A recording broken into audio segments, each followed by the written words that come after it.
बिस्मिल्लाहिर्रहमानिर्रहीम। सच्ची हिकायत में आपका इस्तकबाल है। आज की हिकायत फारूक आज़म और एक बद्दू। हज़रत उमर रज़ियल्लाहु ताला अन्हु अपने ज़माना खिलाफत में बाज़ वक्त रात को चौकीदार के तौर पर शहर की हिफाजत भी फरमाते थे। एक मर्तबा ऐसी ही हालत में एक मैदान में गुज़र हुआ तो देखा कि एक खेमा बद्दुओं का लगा हुआ है जो पहले वहाँ नहीं था। उनके करीब पहुँचे तो देखा कि एक साहब वहाँ बैठे हैं और खेमे से कुछ कहराने की आवाज़ आ रही है।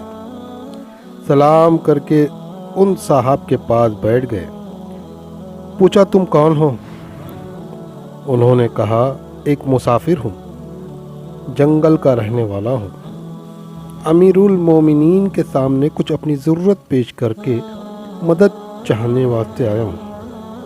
आपने पूछा कि ये खेमे से आवाज़ कैसी आ रही है? उन साहब ने कहा, मियाँ जाओ अपना काम करो।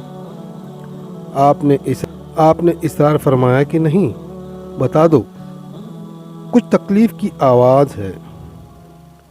उन साहब ने कहा, मेरी बीवी है और विलादत का वक्त करीब है, दर्द ज़े हो रहा है। आपने दरियाफ़्त फरमाया कि कोई दूसरी औरत भी पास है?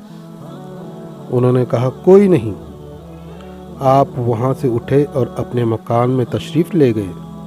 अपनी बीवी हज़रत उम्मे कुलसूम रज़ियल्लाहु ताला अन्हा से फरमाया, एक बड़े सवाब की चीज़ मुक़द्दर से तुम्हारे लिए आई है।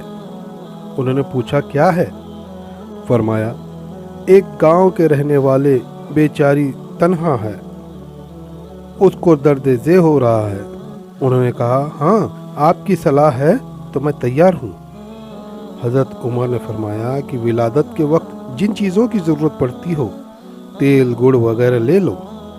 एक हांडी और कुछ घी और दाने वगैरह भी साथ ले लो। वो लेकर चली। हज़रत उमर ख़ुद पीछे पीछे हो लिए। वहाँ पहुँचकर हज़रत उम्मे कुलसूम रज़ियल्लाहु ताला अन्हो तो खेमे में चली गई और आपने आग जलाकर उस हांडी में दाने उबाले, घी डाला। इतने में विलादत से फरागत हो गई। अंदर से उम्मे कुलसूम रज़ियल्लाहु ताला अन्हो ने आवाज़ देकर अर्ज़ किया, अमीरुल मोमिनीन, अपने दोस्त को लड़का होने की मुबारकबाद दे दें। अमीरुल मोमिनीन का लफ्ज़ जब उन साहब के कान में पड़ा तब वो घबराए। आपने फरमाया, घबराने की कोई बात नहीं। वो हांडी खेमे के पास रख दी कि उस औरत को भी कुछ खिला दें। हज़रत उम्मे कुलसूम रज़ियल्लाहु ताला अन्हु ने उनको खिलाया।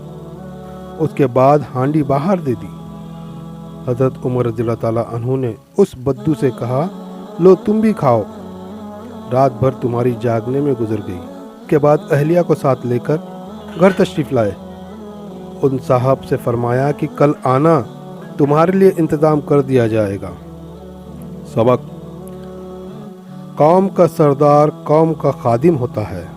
इस हकीकत का इजहार खुलफाए राशिदीन के ज़माने से खूब हुआ। हज़रत फारूक आज़म रज़ियल्लाहु ताला अन्हु इतनी बड़ी बुलंद शान के बावजूद एक गरीब बद्दू की रात भर खिदमत करते हैं। भला इस ज़माने में कोई बादशाह या रईस नहीं, कोई मामूली हैसियत का मालदार भी ऐसा है जो गरीब की ज़रूरत में मुसाफिर की मदद के वास्ते इस तरह अपनी बीवी को जंगल में ले जाए? खुद चूल्हा धोंक कर पकाएं। मुसलमानों को अपने इन बुज़ुर्गों की सीरत को अपने सामने रखना चाहिए।